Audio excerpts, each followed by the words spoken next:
Ang nakikita ko kasing kakulangan sa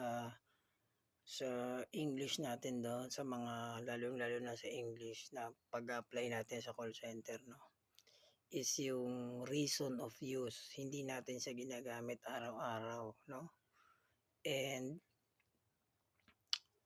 ah, kasi yung mga Amerikano halos araw-araw yun ginagamit nila, eh, kaya nga hindi sila marunong Tagalog kasi hindi Tagalog ginagamit nila, eh. Tayo araw-araw tayong Tagalog kaya gano'n. Pero sa tingin ko kung bibigyan ng time halos, bibigyan ng oras araw-araw yung English, eh, magiging familiar tayo. Hindi naman fluent pero magiging neutral or, puwede tayong,